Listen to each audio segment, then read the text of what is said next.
And let us rise and pray.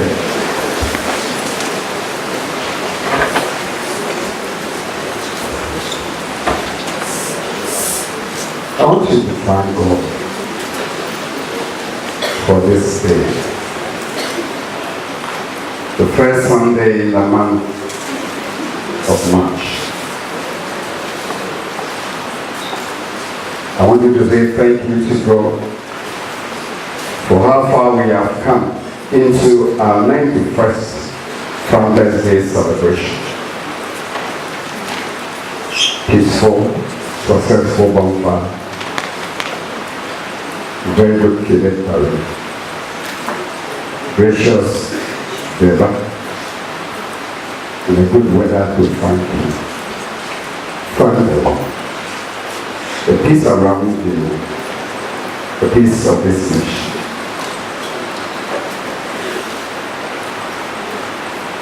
Thank the Lord for the lives of your family. Thank the Lord for your health. Thank the Lord for Ghana.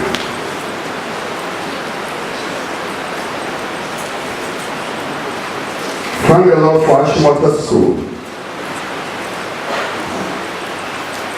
That great city of the outlaw slaves.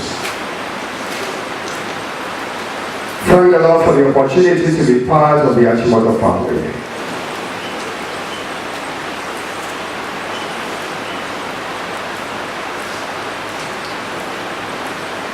Onyame azawaye dosu muato. Shall we all sing this song together? Asida nilaya Jesus. This morning. Yabeka Azariah Shirama Jesus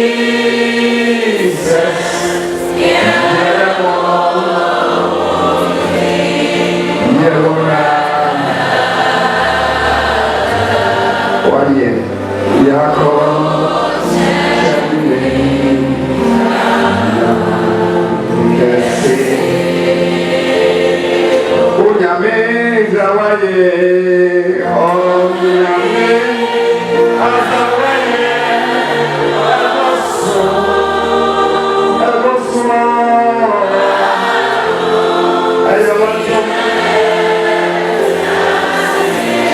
in the month of March.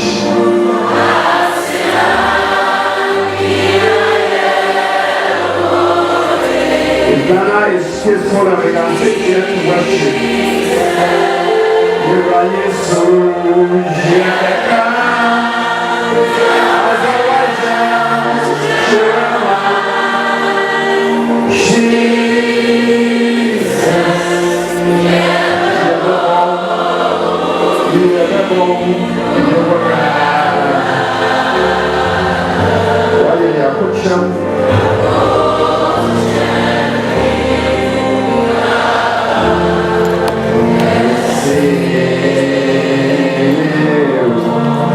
Almighty God,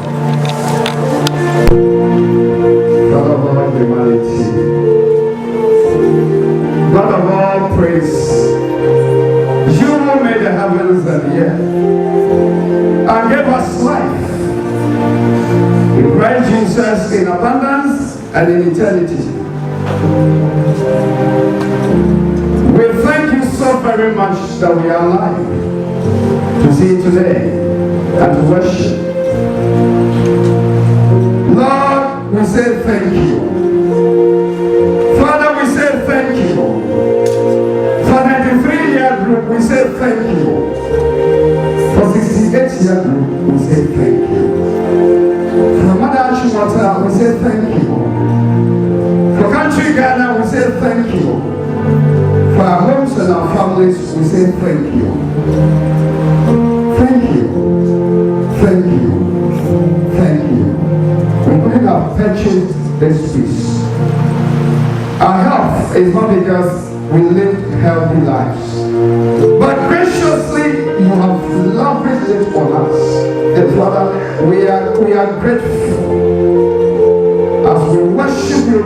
morning, because you're already here in our midst, let your presence fill us, that we worship you in truth and in spirit. That in every activity that we go through here at the Early Chapel and the environs of the Early Chapel, it will be because you are here. Thank you for bringing us together for worship. Christ, you have taught us whenever we are together and we have to pray, all of us must join our hearts together and say, Our Father,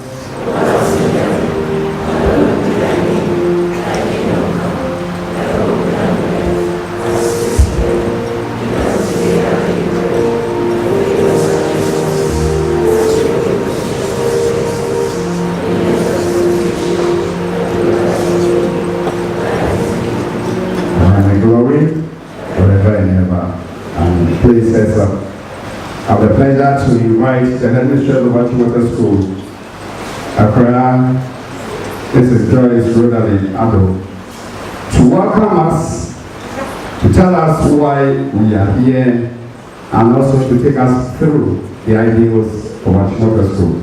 Let us welcome the headmistress as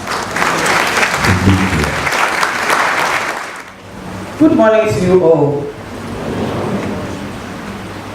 We pay tribute to our founding fathers who had a vision of an ideal garden in which seeds from diverse lands and climes would be nursed and transplanted across the globe to flourish and fruit in order to serve the purpose of humanity.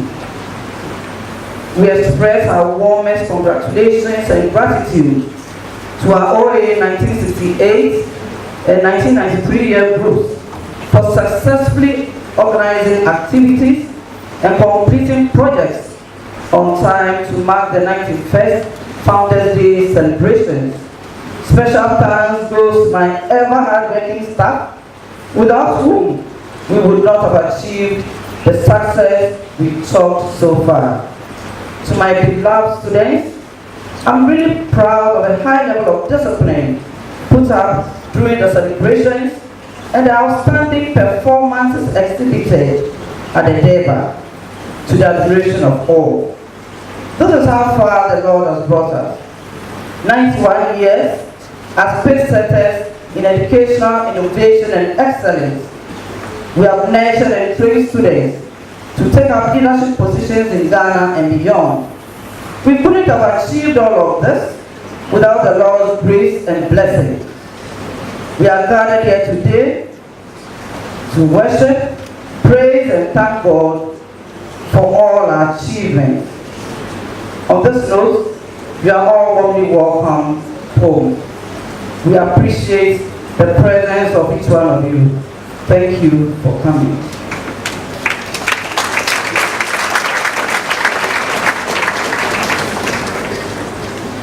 Ideals on which Achimota School was founded.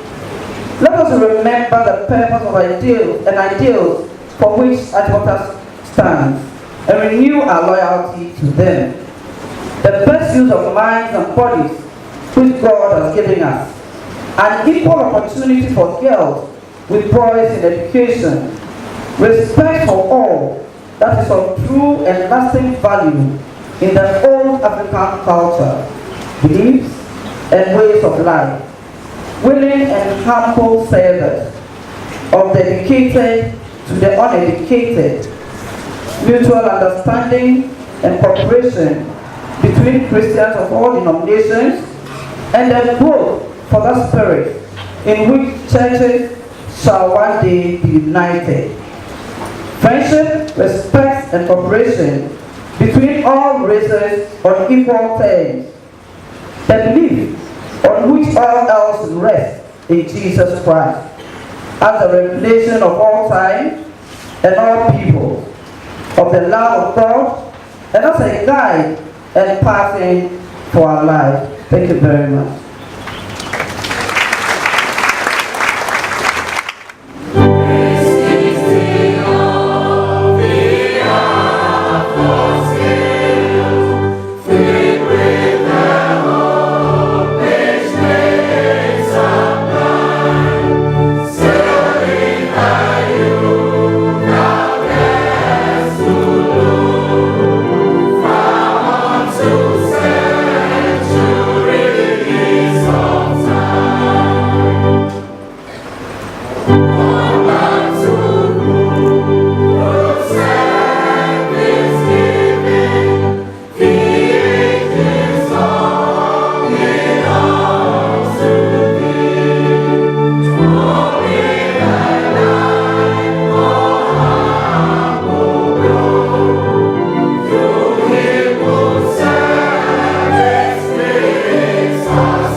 Correction and punishment make children wise, but those left alone will disgrace their mother.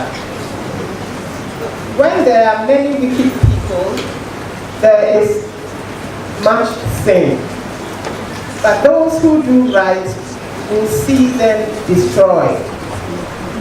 Correct your children, and you will be proud. They will give you satisfaction. Where there is no word from God, people are uncontrolled.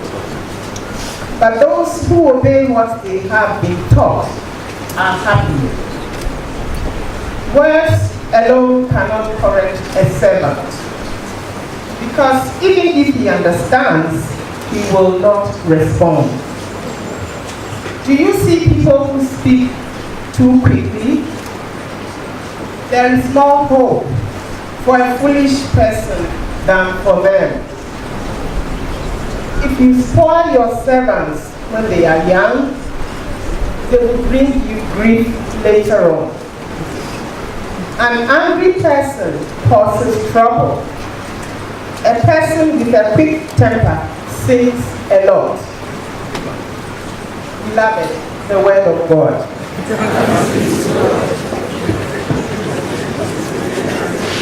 Second reading is taken from 1 Corinthians chapter 9, verses 24 to 27. And I read, do you know that in a race all the runners compete, but only one receives the prize? So run, that you may obtain it. Every athlete exercises self-control in all things. They do it to receive a perishable gift, but we are imperishable. Well, I do not run aimlessly.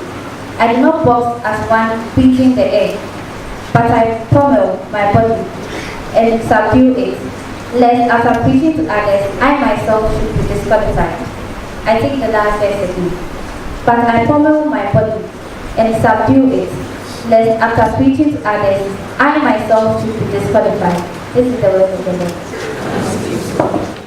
Luke 14, 25 to 33. Large crowds were traveling with Jesus, and turning to them he said, "If anyone comes to me and does not hate his father and mother, his wife and children, his brothers and sisters, yes, even his own life, he cannot be my disciple. And anyone who does not carry his cross and follow me cannot be my disciple. Suppose one of you wants to build a tower. Will he not first sit down and estimate the cost to see if he has enough money to complete it? For if he lays the foundation and is not able to finish it, everyone who sees it will ridicule him, saying, this fellow began to build and was not able to finish.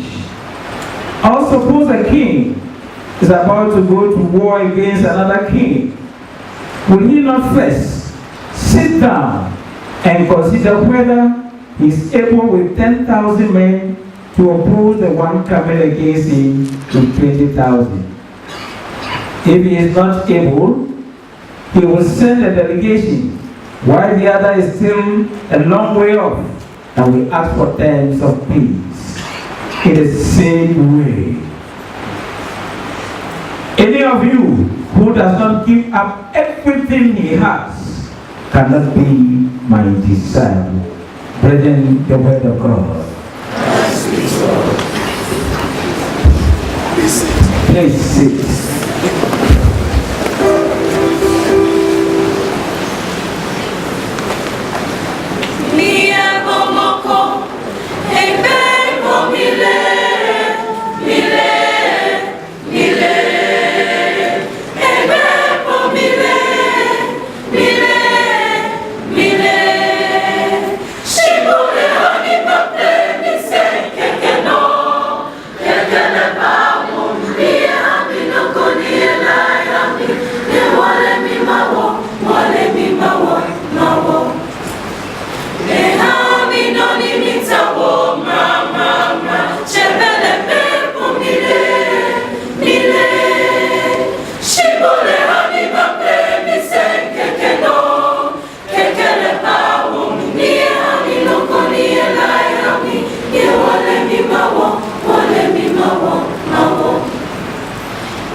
Kekele pa mum, ni ami no kuni elai.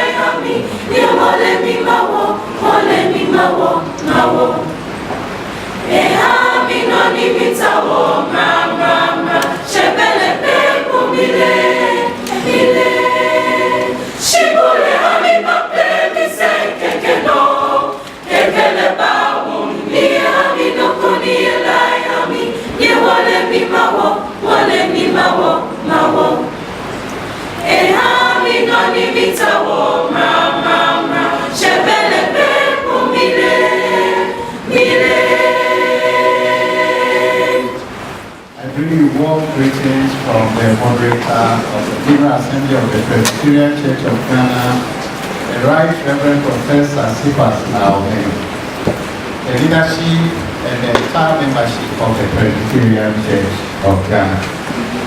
We congratulate you on your 91st Founders Day celebration. Let me also express my gratitude to the headmistress of Old Town, Auntie George, and her management for the invitation to be part of your cherished tradition. I'm most grateful. Thank you very much. Let us pray. Our Heavenly Father, we are most grateful to you for the gift of our lives and the gift of today.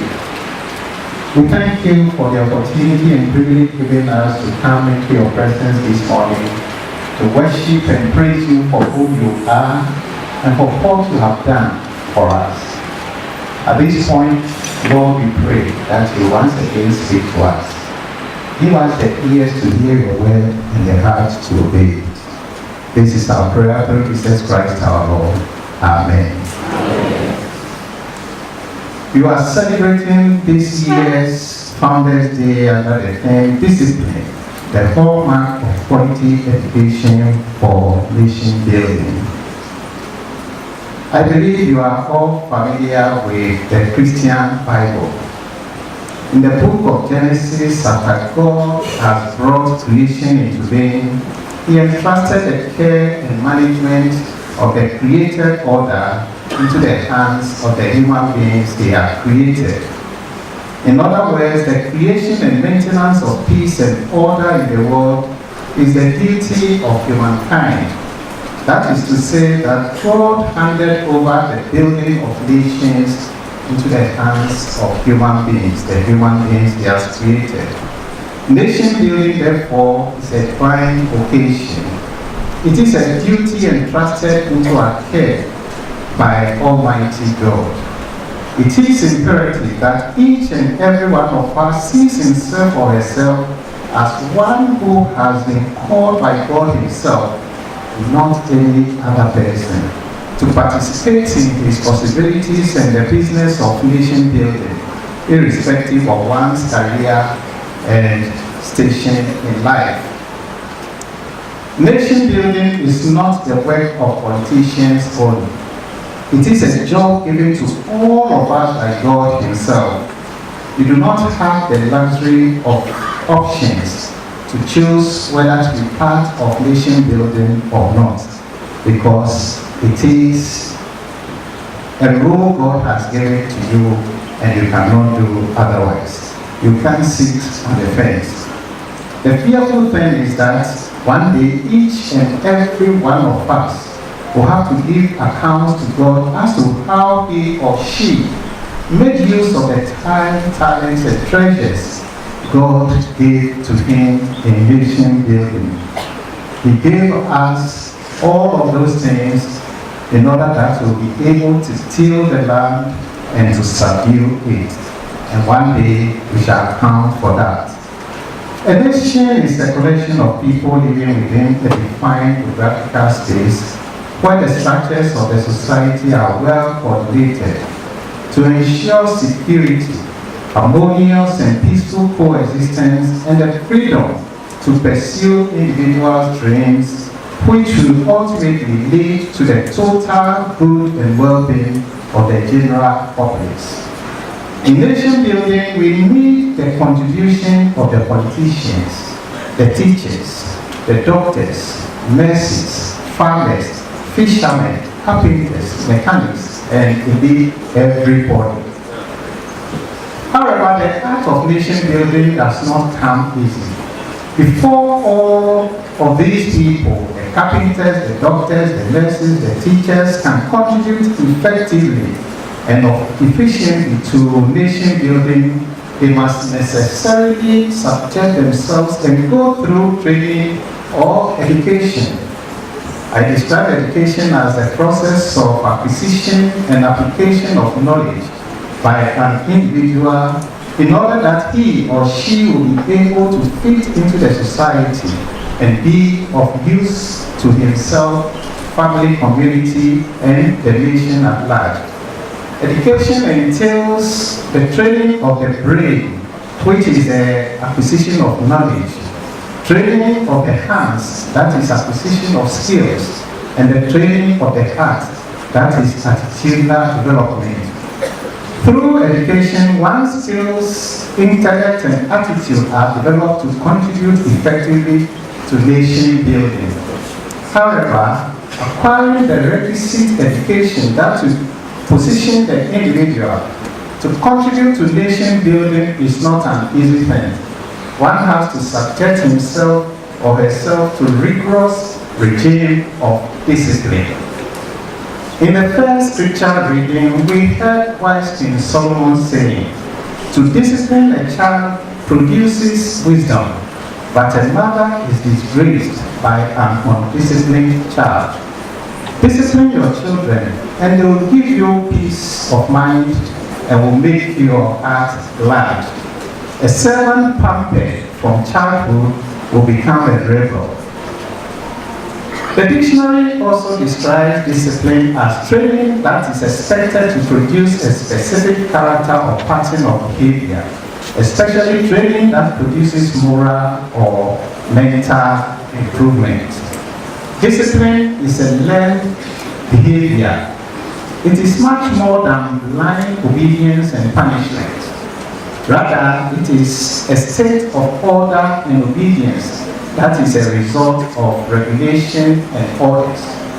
Discipline is a training that develops, molds, strengthens, or perfects mental faculties and character. It involves placing groups, goods, and interests above your own personal one.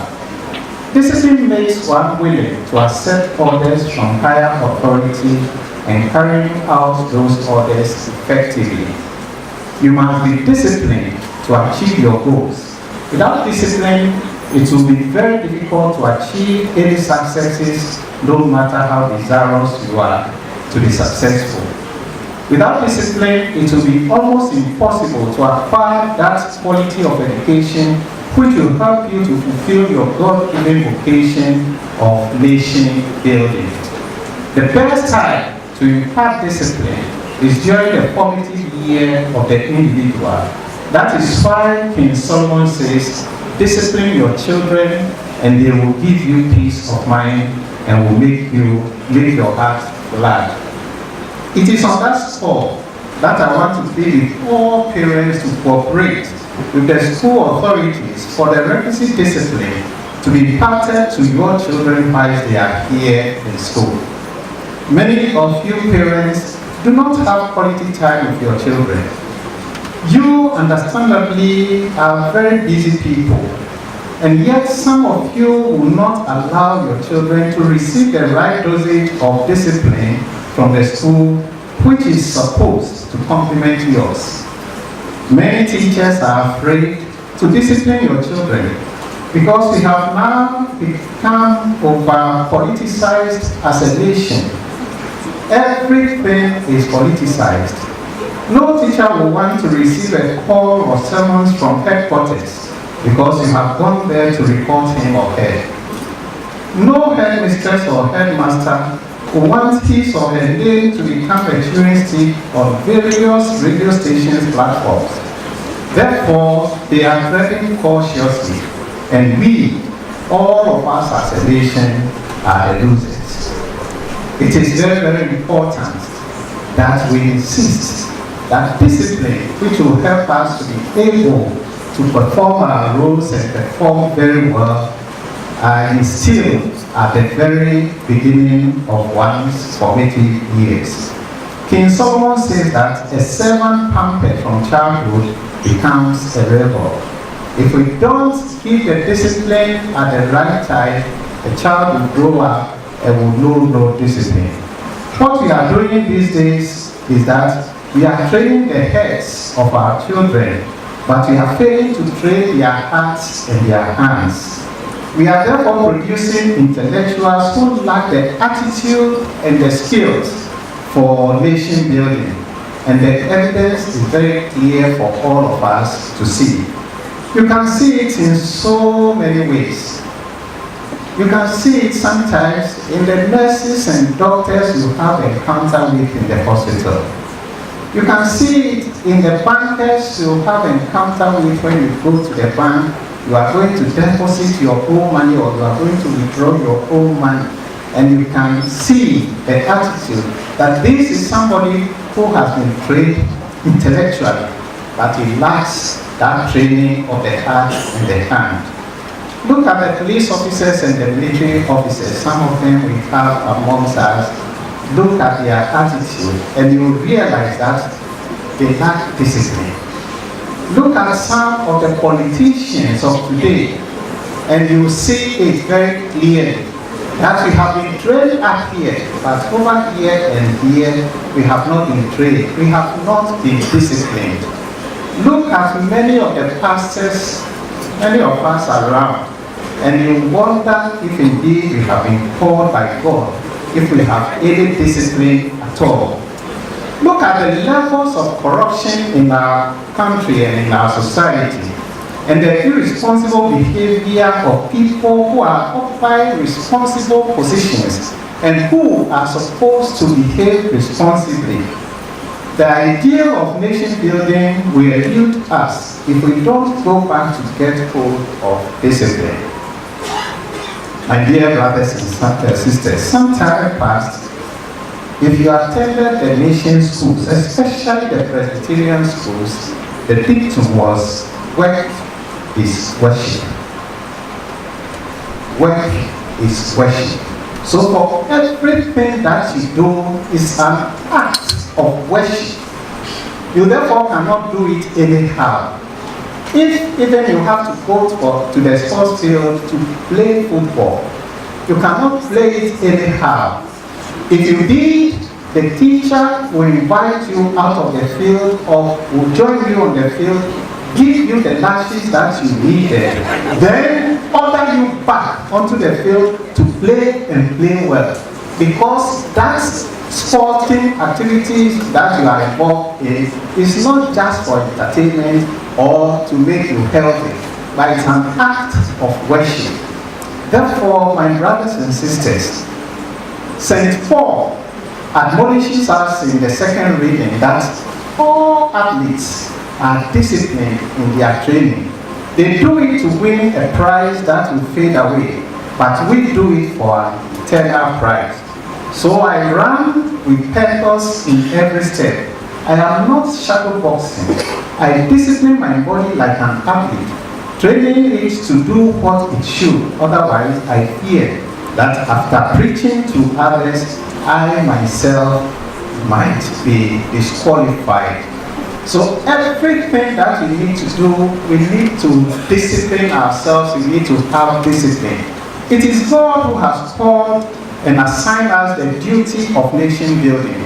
Paul is telling us that in order that we should be able to accomplish that task of nation building given to us by God himself, we need to discipline ourselves. We need to discipline our bodies like the athletes do, so that we will not be disqualified ultimately. It is not too late for anybody to cultivate the habit of discipline. Indeed, discipline is a habit, and like any habit, you need to repeat it often until it becomes easy and automatic. But the motivation to acquire that habit of discipline should be that you need to achieve the goal. Your motivation should be that you are aspiring, you are pushing yourself in order to please God or in order to perform the task he has given you. That is the task of nation building. Therefore, self-discipline is very, very important. And if there is a time that we need to be self-disciplined, the time is now. Self-discipline is a pattern of behavior where you choose to do what you know you should do, rather than what you want to do. To be self-disciplined means that you are doing what you know you should do, rather than doing the things that you want to do. You may want to sleep, but you know that you have to get up and go to bed. You want to sleep, but you know that you have to prepare for the exams. You want to join the others in going for that afternoon jam. You call it that these days. But what you should know is that that is not the reason why you are here today as a student. You need to study. You need to be behind your books. And so, to be self-disciplined means that you choose to do what you know you should do and not what you want to do. There are so many things that we want to do, but they will not be helpful for us. And therefore, you need to be able to differentiate. And a disciplined person is the one who knows the difference between what you should do and what you want to do. It is the assertion of willpower over more basic desires for you to be able to say no to those people who are inviting you to join them at those joints. It is the desire and the willpower to say no, I will not taste it. No matter what you do to me, no matter the names that you call me, I will not taste it. That is self-discipline. It includes having the personal initiative to get started and the stamina to persevere. There are some people who will start, but they will not be able to continue. But a self-disciplined person is the one who is able, in spite of the difficulties, in spite of the attractions all over, is able to initiate that program and is prepared to continue in that program, persevere throughout, and not stop on the way. Being disciplined gives you the strength to withstand hardship and difficulties, and they are going to come more and more. Difficulties and hardship are going to come your way. If you use that as an excuse, you will not be able to reach far. A disciplined person will go through all of those things, whether physical, emotional, or mental, no matter how difficult it is. A disciplined person is the one who is able to go through all of it. It allows for going immediate satisfaction in order to gain something better, but which requires effort and time. You may have to forego many things in your life in order that you will be able to get what you need, you should get. It is not easy getting your certificate out of this place, but if you persevere, you will be able to get the certificate. It includes having personal initiative, and I want to plead with all of you here, the students and the past students. We all need the discipline now. Discipline is one of the cornerstones to living a successful and fulfilling life, and something we should all strive to master. So Jesus, in talking to the people in the third reading, challenged them to be disciplined by planning the things they have to do. Whatever they have to do, they need to plan. They can't start a building and not have a plan as to how you complete that building. You can't start a war and not have a plan as to how to execute that war successfully. If you fail to plan out of indiscipline, then you have planned to fail. Meanwhile, whatever you need in this life to succeed, to be able to do what is expected of you, God has supplied all of those things in abundance. So my dear brothers and sisters, let us strive on. Let us persevere. Let us be self-motivated to discipline ourselves to go through them.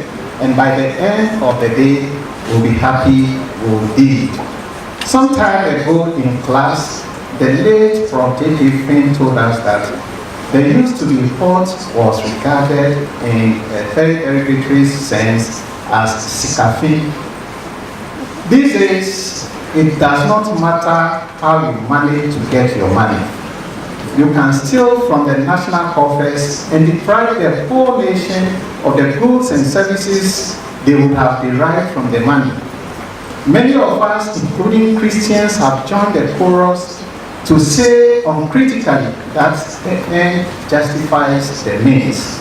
So it doesn't matter what means you use. What matters is the end, what you have. But I strongly agree with the Reverend Dr. Martin Luther King when he argued that the end is pre-existent in the means. Therefore, you cannot use an evil means to achieve a good end. You cannot use bad means to achieve a good end. Therefore, to all Christians and to all fellow Ghanaians, I would want to say that discipline yourself so that your mind or your mouth will not also join the chorus and say the end justifies the means.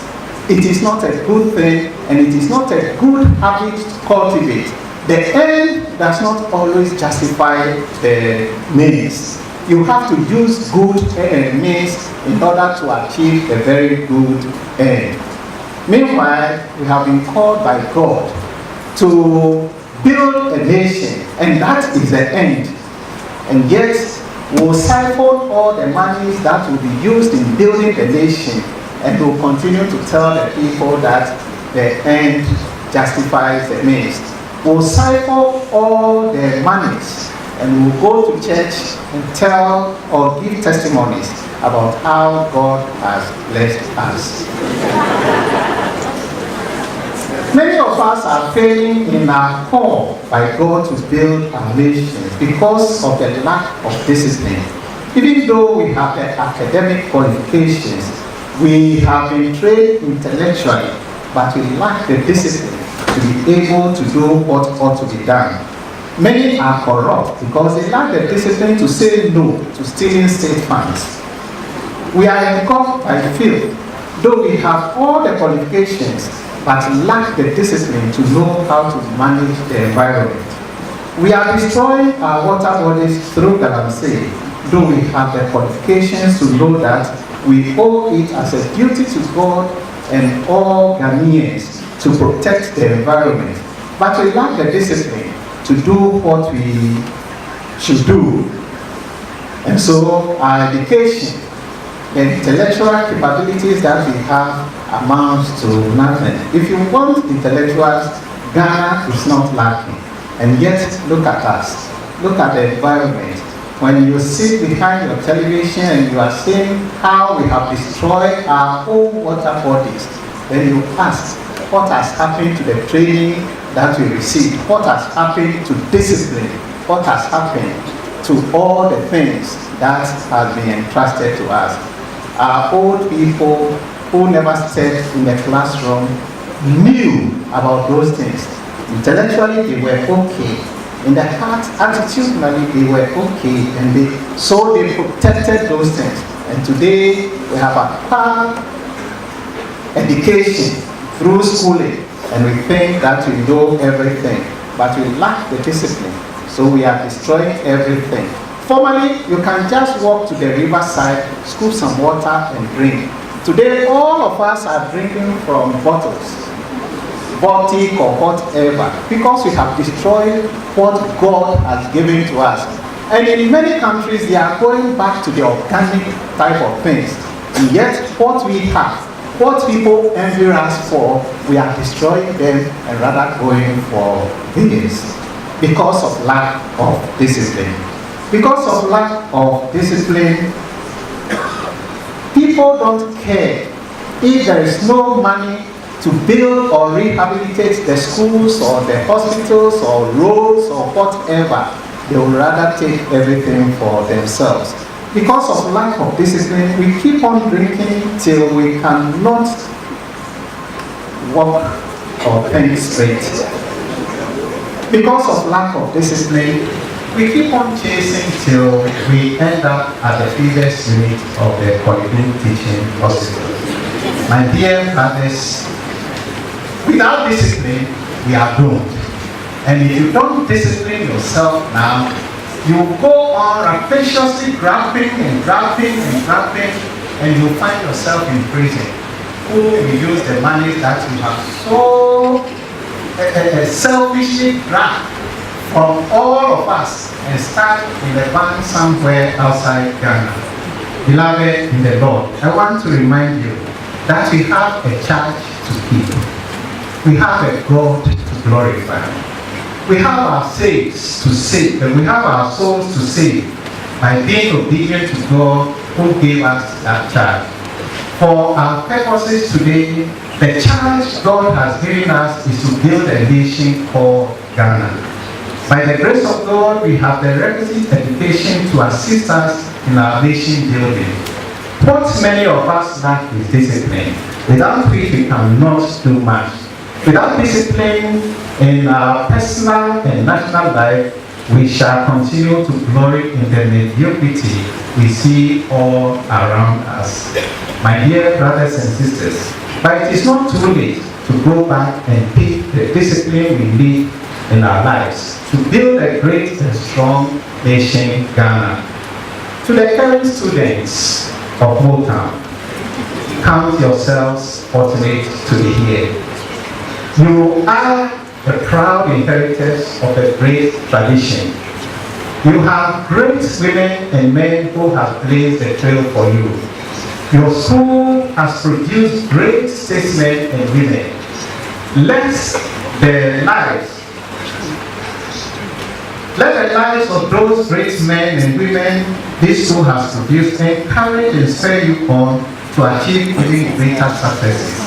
Be disciplined and consistent with your studies. Subject yourself to the discipline of this school, which has created the tradition that you are so proud of. Do not allow the indisciplined ones to contaminate you. Do not follow them to their hideouts. I know of some students who have come out of many of the top schools in Ghana, like Motown, like Precept, Accra, St. Augustine's in Spain, Perfect College, Agri Memorial, and others who came out smoking weed. And some of them have gone crazy. You were sent to the school to be trained. Your head, your heart, your hand to be trained. You came out of the school and nothing. It would have been better if you had not gone at all than going and coming out. Meanwhile, if you look at your circumstances, you'll realize that you are blessed. You are blessed not in terms of infrastructure and staff, both teaching and non-teaching staff only, but you are blessed because you have a great tradition. You have a lot of people you can look up to. This man was here in Achimota. This one was here. Then I want to be like him. I want to be like her. There are some schools, they want to look around, they will stand and not be able to find anybody they can look up to. But you have, that can you say, you have in abundance. So you have a lot of people. So count yourself as people who are really blessed by God. And so don't join them. Discipline yourself. Know the reason why you are here. And look up to the great men and women this school has produced. Aspire to become one of those people. Not very, I think in about a week or two, we are going to bury one of the great products of this school, Accra Sanity. You can think about the former president, the late Professor Ivan Sakamres. Why don't you want to become like those people? But rather, you join those who go to the hideouts to smoke weed, and by the end of it, you come out useless and you came in. If you don't discipline yourself, you become one of those people who came out of the schools useless to themselves and useless to the society. Discipline is the key word. That is what will make the difference. Acquire your education here in Achimota.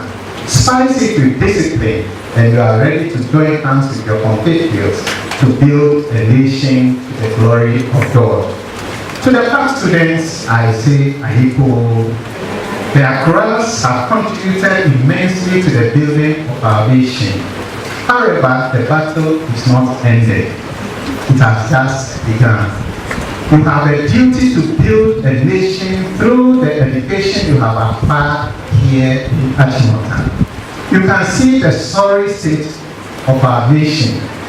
I do not believe you are proud of it. I'm not sure anybody is proud of many of the things we see around.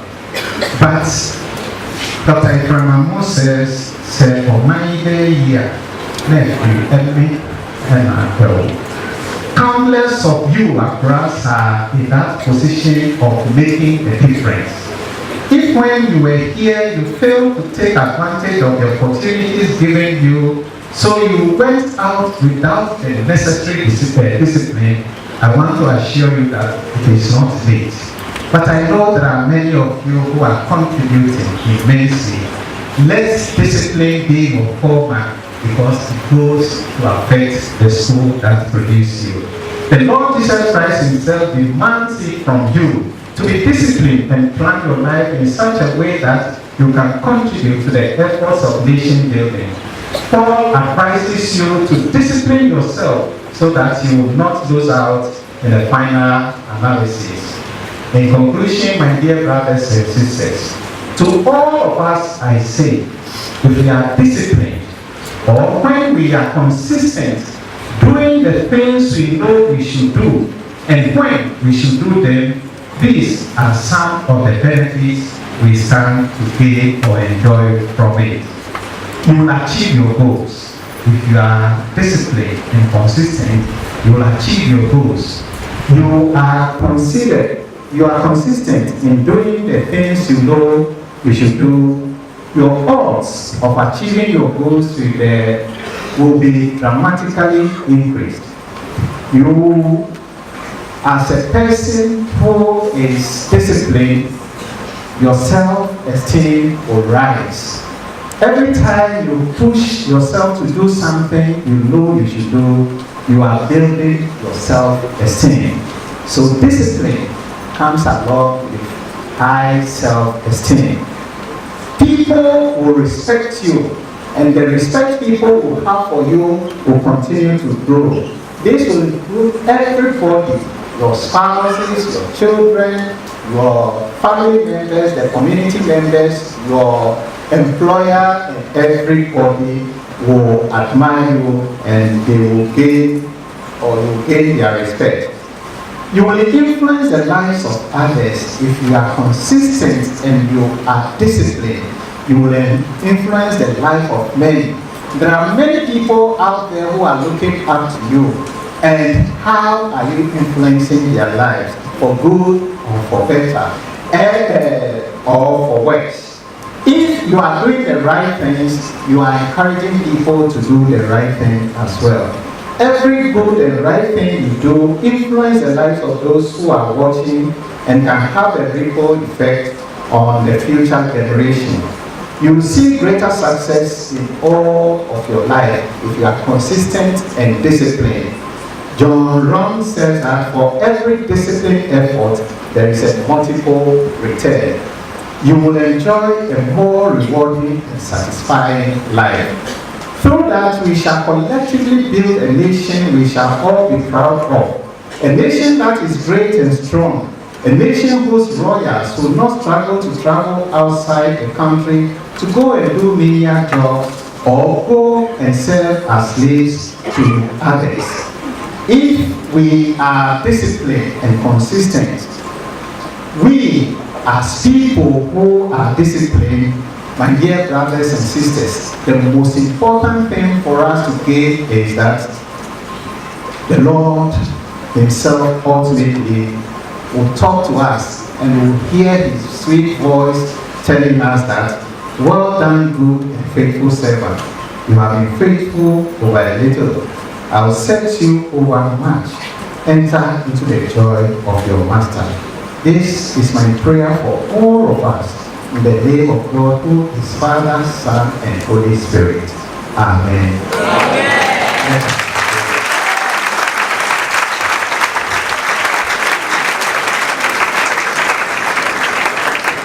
Gracious God, we thank and bless you for the gift of Achimota. and for the people you inspired to establish this school. This year, as we remember them and as we celebrate them, we are thinking about discipline, so that through it we can get the type of education we need to get, so we can go out there and accomplish the task you have given us, the task of nation building. What we are praying for, Lord, is to help us to be able to lead to your glory, be consistent in the right things that we are doing, establish the habits of discipline in our lives, so that what we should do, Lord, will be able to do to your glory. What we should not do, help us to say no to all of them. It is our prayer that both old and current students will look at the heritage they have in Ashmota, so that they will continue to work to glorify your name. Help the current students to aspire to be the good people you want them to be, the disciplined people you want them to be, the people who go out there from all corners of our country to build a nation that is great and strong. This is our prayer through Jesus Christ our Lord. Amen.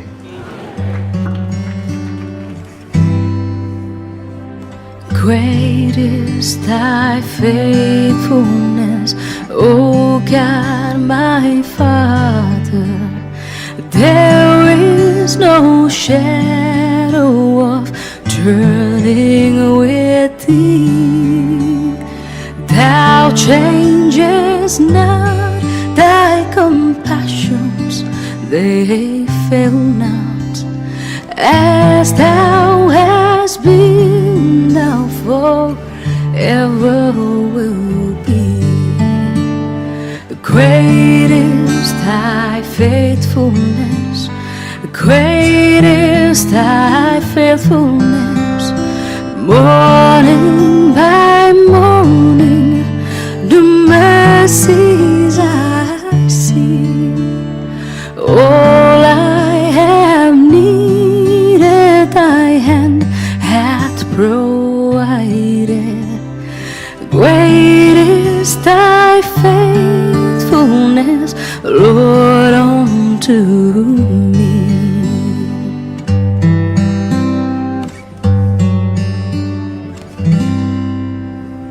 Summer and winter and springtime and harvest, sun, moon, and stars in their courses above, join with all nature. Join with all I think you've been told what we did during our 40th anniversary by our president when the son. Mainly to deal with the chapel and to bring it up to speed. But this year we chose to concentrate on the Cadet Corps parade grounds and the building itself. You will notice that inside there we provided, in the teaching area, we provided a lot of chairs and tables over there. And I think you should actually go there and see. It's done very beautifully. But for me, you know, the impact of Achimota on my life has been everything.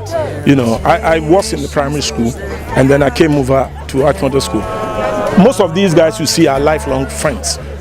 After all, we came here 55 years ago and it's so strange, things have gone very, very far. But what I learned in Achimota, you know, timeliness, the discipline, I think this has made me who I am today.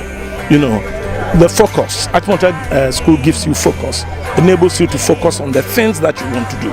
And at school here, that is what we were taught. It also enables you to speak good English. What was your nickname in school? Oh, my friends called me Ike. I didn't have a particular nickname. The bad boys all had nicknames. But everybody called me Ike because I'm Isaac. Oh, okay. Yes. And then also, any particular people that you want to... Well, I came to this school. The first two people I met when I came to Cadbury House were D.K. Osei, who later became the secretary to the president. Unfortunately, he's not here today, but he was with us on Friday. And then yesterday too. And then also David Nkansa, who is now a doctor. Even though operating in Qatar, he comes quite often. and they've been my lifelong friends, you know. And there are others, all the others, you know, we get on very, very well whenever we meet. And it's not always, but we do meet from time to time. But I think this our leaders have done a wonderful job. Wenda Sam and the others who led us to do this. And I want to pay particular tribute to JT Mensah, the civil engineer who is also managing director of Nkwantebisa Engineers, who actually implemented the job. It's first class. But with an old Achimota, what do you expect? It's got to be first class.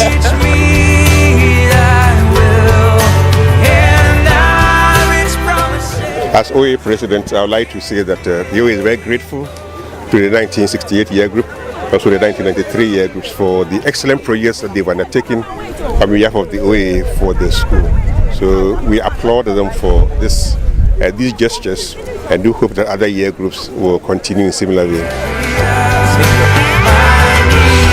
1968 year group renovated our cadet square. They made it bigger and larger, and now our cadet parades are more effective and they are more thrilling and fun to watch. We've been able to increase the number of cadets the number of students who have joined the cadets because of the expansion of the cadet square. Also, for the 1993 year group, they renovated the office, the administration block. That's been very good now, and our administration block is looking very nice and beautiful, and we are very grateful to them for all that. Thank you very much. My name is Lydia Aditi, Girl Senior Prefect of Achimota School. First of all, I would like to say a very big thank you to the 1968 and 1993 year group for their donations to the school by the renovating the cadet square and other things they did, for helping us do the Founders Day, and then today's service was a very wonderful experience. My name is Antoinette Kofi and I'm the president of the OAA 93 year group. It's been a great celebration this weekend as we celebrate our Silver Jubilee and the 1968-year-old group Golden Jubilee. What touches me the most about this weekend is that when I look at the 2-year groups and the projects we presented to the school, I see it bringing real value to the lives of the students in Achimota School.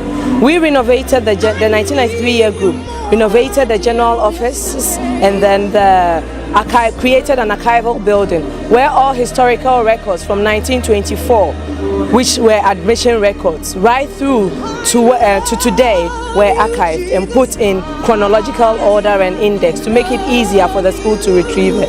In addition, we are digitizing all the records, both forward-looking and the historical ones we have archived. And this is to help create a paperless environment and also to help the management of the school easily analyze trends in student performance, teacher performance, etc., with the aim of improving the educational standards. And the Cadet Square is a core part of what Achimota means to us. And it's where we all huddle every once in a while during celebrations to hold a cadet parade, etc. And the 1968 year group renovated that, made it bigger and made the house a much better facility than it used to be. And so it's been great. As we celebrate 25 and 50 years, I think we are celebrating God's goodness and His grace. Not everybody saw this day, but we did. And He's given us what it takes to give back to our alma mater. And for that, we are grateful to God. As we move forward into the next 25 years, we hope we will be able to turn around the educational standards in Achimota School and make it even better than it used to be during our times when we were the #1 school in the industry, in the Ghanaian educational industry. And for me, it creates a world of possibilities for us to think of ways to give back. So thank you for this afternoon. Thank you for coming. Thank you for being with us through the weekend, and have a good life.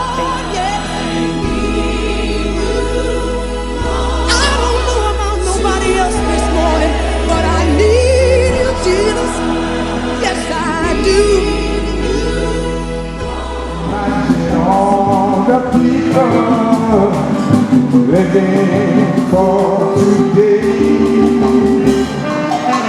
to marching there's no country,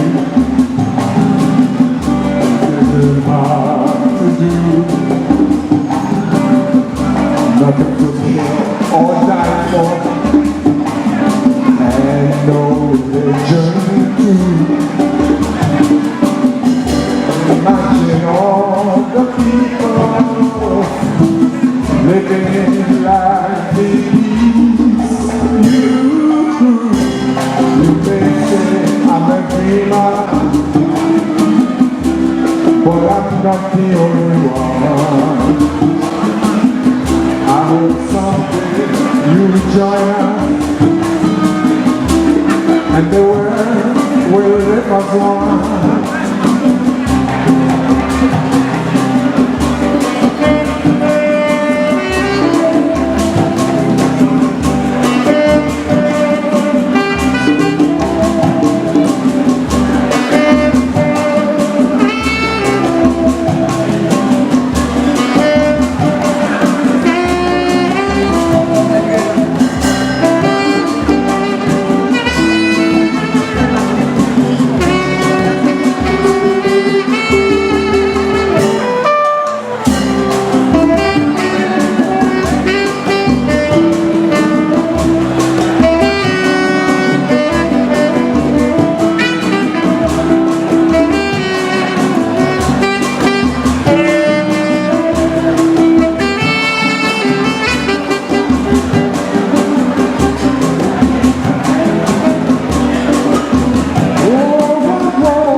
Imagine all the people sharing all the world. You may say I'm a dreamer, but I'm not the only one. I hope someday you join us, and the world will live as one.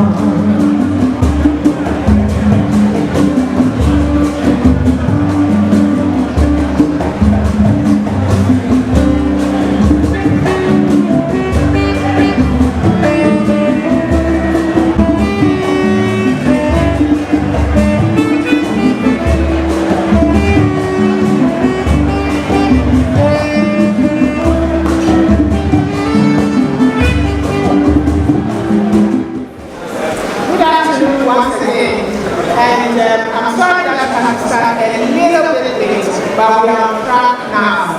Before we proceed to the Thursday afternoon lunch in the 60s, we would like to acknowledge some of us, all of our sponsors actually, who helped us to make our project a success. And to start this, I'd like to call on none other than Yao Akoto, a.k.a. Tokosa, to be here. Tokosa, please quiet.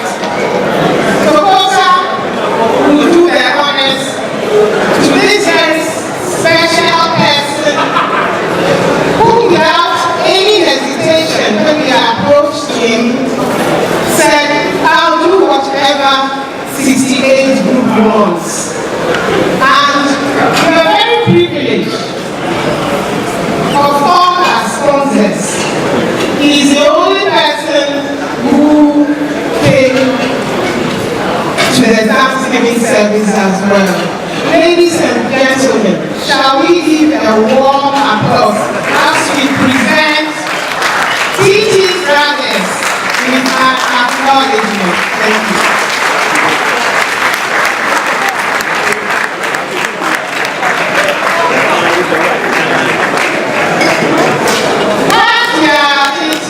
If you look on all your tables, T.T. Brothers donated all the wines, the juices,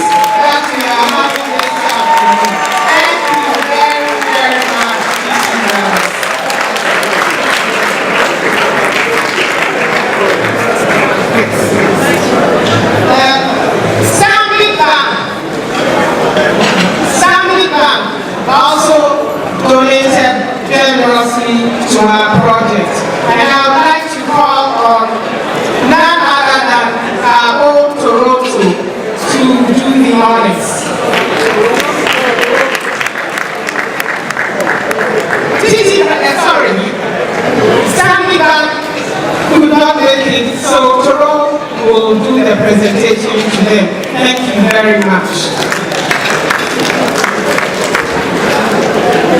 Shall we have our own Kofi Edulabi here, please?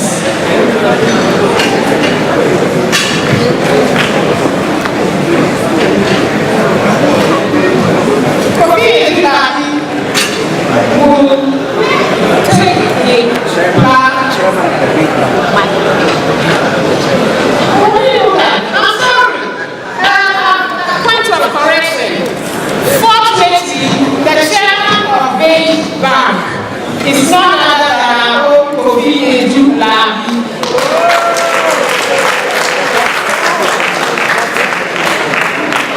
Please, can we have the board secretary as well?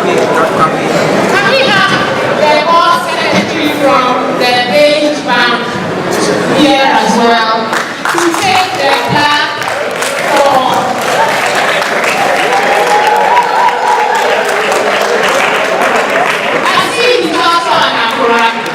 very good.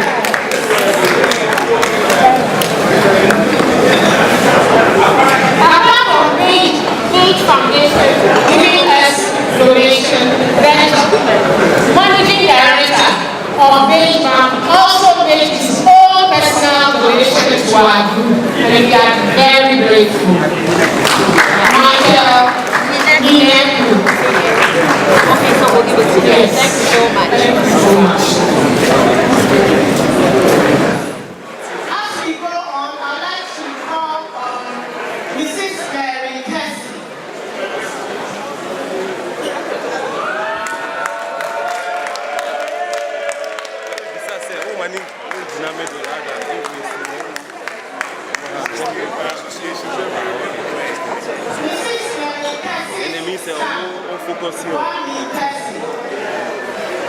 Also donated to our project, and that donation was his birthday gift to his father, Osekwa Mukesi, who also happens to be a 68-year-old member.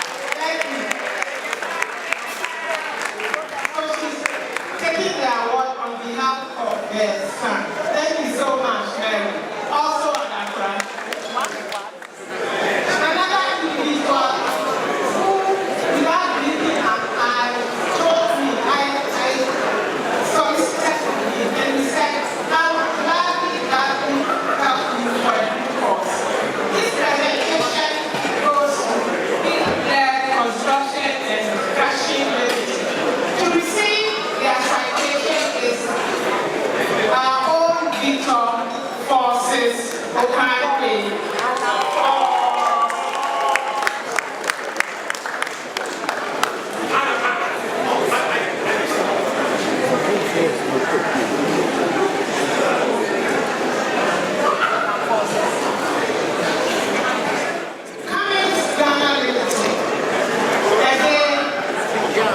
They just rose to the occasion. Even though it was late,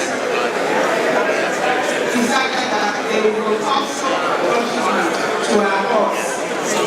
Amina Toro, please come forward for the citation for Camus Ghana Limited.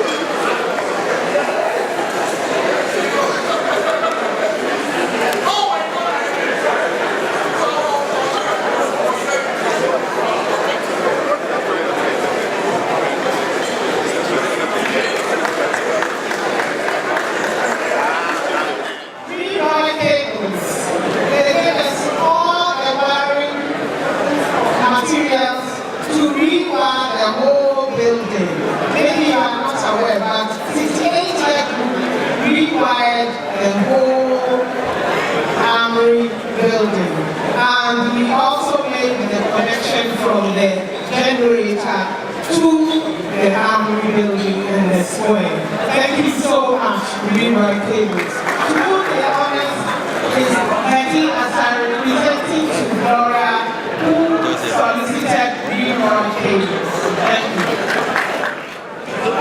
The water that we are all drinking today, yesterday, Friday, and part of today came from specialized investment.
Chairman Gates. Without him, we would not have achieved what we did. We were on the snake. I felt sorry for him 2 weeks ago. 2 weeks ago, we were about to lacerate him.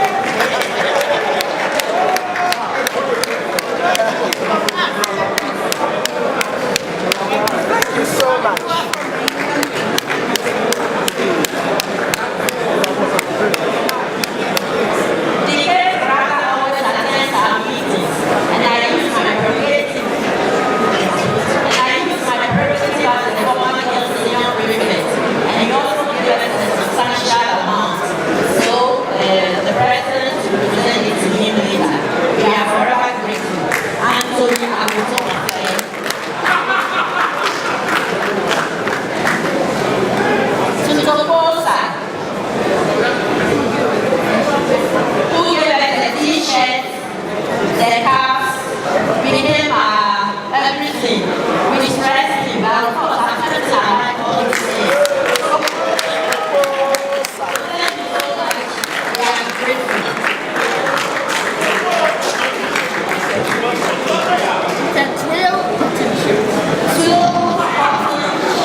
And we are very, very grateful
We cut this cake in the name of God the Father, God the Son, and God the Holy Spirit. Amen.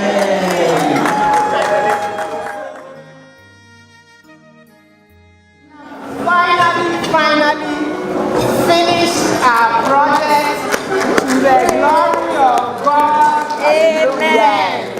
We know we did extremely well. Nobody will sing our praise except us. Only you. We are marking ourselves.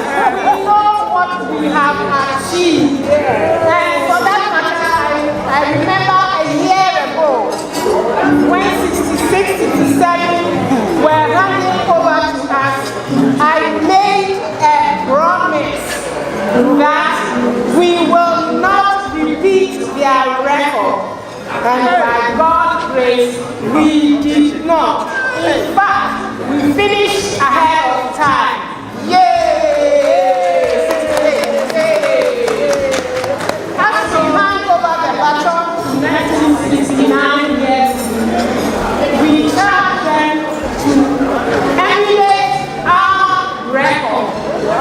Make sure you do well, so that even when you haven't finished, passes by will be applauding you, because that's what happened to us. Do not repeat 66, 67 years record. Finish you well, and hope that next year by this time we'll be celebrating with you. Before I hand over to you, Madam Head would also like to say happy birthday.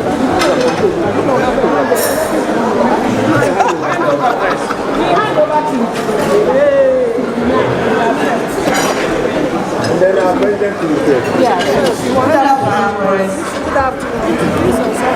We thank the 1968 group for the wonderful project which was delivered on time, and also for organizing a very successful Founders Day celebration. We are excited about the food we took today, and then the decor and everything. Thank you. We encourage the 1969 group to do more than the 1968 group. We are expecting more from you. And we know you can deliver. We are always there for you. Now I want to appeal to all our press. The school has challenges. So we want to appeal to all of you to support us. We have a tall list at the NHS office. Please call us, go to the list, and whatever support that you can give to the school, you are welcome. Thank you. Enjoy yourself. On behalf of the OAA68 we accept the baton from the 68-year group. Look at the people standing beside you. I'm sure you have no doubt whatsoever that we can deliver. So on behalf of the 1969 group, I promise that the project that we have accepted to undertake, which is revamping, retooling, and training of the staff for the maintenance yard, we will deliver it to her. Once the maintenance yard is functioning, all the maintenance orders of the school will be resolved. So, yes, I will take the arms well for you. Thank you very much. I look forward to seeing you all here next time. Next year. This time. Thank you very much. My name is Gladys Kwashi, and I'm the president of the 1969 group. We have taken as our project the maintenance yard of the school. The maintenance yard was set up to maintain all the structures in the school, the buildings, the roads, the classrooms, the furniture, everything. But unfortunately, for so many years now, it hasn't been functioning. All the equipment they have broken down. All the facilities there are not working. So anytime a job has to be done in the school, they have to bring in workers from outside. Year after year, different year groups come and do projects, building the library, building the science lab, building the boys' gym, music school. But without maintenance, all these things will grind to a halt again. So we have decided that we are going to revamp the maintenance yard, buy more equipment, new equipment, and also train the workers there so that they can maintain all the structures that are on the school compound, including the bungalows, everything. Yeah, because without maintenance, we'll just be throwing our money down the drain. So this is our project, and we hope that God being our helper will deliver it on time. We have already started. Next year by this time, you will go there. Maybe you'll even have our lunch there. Hallelujah. Amen. Kofi Adulabi is my name. Achimota gave me an all-round education because beyond the books, there were a lot of other things that we learned in Achimota. We learned the importance of agriculture, importance of having a good physical and environmental atmosphere, and therefore I found that having passed through Achimota, I can relate in a lot of places outside my profession, because I learned about music, I learned about games, I took part in games, I learned about extracurricular activities, I learned about gardening, and in fact I love nature as a result of the time that I spent in Cadbury House, where we had a housemaster who was very keen on gardening and made sure that we always kept our gardens clean. So Achimota was a great experience. I'm happy and I'm grateful to God that I'm part of the Achimota experience. Thank you very much. Yeah, my name is Kojo Esa. And when I was in school, I'm a member of the 1968 year group. And when I was in school, my nickname was Mickey Jones. Mickey Jones. You see how I make my face like that? It means that it's a happy nickname. I was influenced very much by what I learned at Achimota School. And the band you were listening to is a direct result of the interest that I have through what my teachers taught me, cultural activities, etc. So the band Takashi is a direct result of what I learned at Achimota School. I'm happy that we are 50 years. We are celebrating 50 years of the school. All my classmates are Afro, Spiogabra, DK Osei, Okpore. He's virtually the Vice President of Africa. He's the Vice Chairman of the African Union. So many other people, I cannot mention all of them now. I'd like to pay tribute to some close people who left this world for eternity. Lloyd Ankra, Dola Davis, my brother who left us. And I think I got to stop talking now and continue to wish peace on everybody. Yeah, you got it. Achimota School, we got it. And we wish everybody great feeling and good progress. I'm Gloria Paida, Secretary to the 1968 year group. Today is the final day of our celebration of our 50th year of leaving Achimota School. Now, for the project that we selected to do to celebrate our anniversary, we chose to renovate the Armory Square, Armory Building, and expand the Cadet Parade Square. The reason being that we felt that one of the biggest problems we have in the country these days is the question of discipline, and army training goes hand in hand with discipline. And we also realize that most of the students, our colleagues who went through the military, who went out into service, said that the military training that they had in their cadet days did a lot to help them achieve success in whatever they did. So we felt that since discipline is a big issue in the country right now,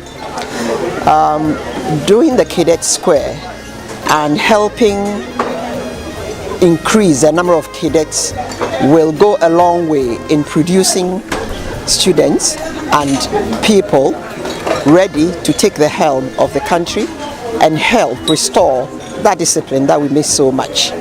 Now, the school has grown since its inception, and the Cadet Corps was established in 1955. At the time, the population was only 800. Now the school population is about 3,000. The facilities have not changed. And we also heard that sometimes there were students who would want to take part in ceremonies like on Founders Day, but because the parade square is too small, they're usually unable to do so. And they get very disappointed when, after all the training, they are not able to participate. So we actually decided to take on the parade square to ensure that more students are able to participate in the ceremony and also to encourage more students to join. Hopefully, what we've done today will go a long way in encouraging more students to join the Cadet Corps and also go out in the world and help restore the discipline that we miss so much in Ghana right now. That's our bit for Achimota School, our mother, which we've come back to give to it 50 years after sending us back into the world. Thank you very much.